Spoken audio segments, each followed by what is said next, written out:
మిత్రులారా, మన దేశంలో టెక్నాలజీ ఎంతగా పెరిగిందో అంత ఎత్తుగా, అంత ఎక్కువగా మన యువకులు దానికి బానిసలైపోయినారు. కానీ మన దేశము ప్రకృతిపరమైనటువంటి స్వచ్ఛమైనటువంటి వ్యవసాయానికి అలవాటు పడ్డది.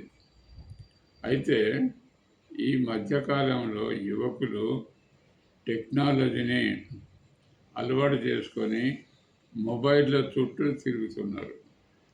కానీ మొబైల్లో చూసి ఇచ్చిపెడుతున్నారు, కానీ అందులో ఏమున్నది, చెప్పేవాళ్ళు ఏం చేస్తున్నారు అని ఆలోచించకుండా వట్టిగానే ఓకే చేస్తున్నారు.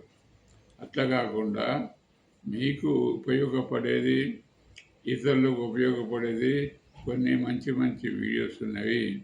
వాటిని ఒకటికి 2 సార్లుగా చూసి అప్పుడు మీరు దానికి సబ్స్క్రైబ్ చేసుకోవాలి. ఆ విధంగా చేసేదాన్ని 10 మందికి ఉపయోగపడతాయి.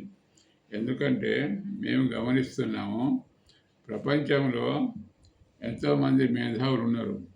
ఆ మేధావులను వాళ్ళ యొక్క సిద్ధాంతాలతో ప్రపంచంలో మార్పు తీసుకురావాలని చెప్పి రాడికల్ మెరిటోక్రటిక్ పార్టీ ప్రయత్నం చేస్తుంది.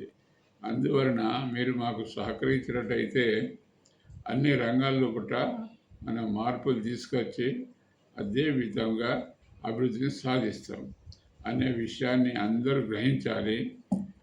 అట్లా గ్రహించినట్టయితే మేము ఒకటైపోతాము, దేశాన్ని ముందుకు నడిపిస్తాం.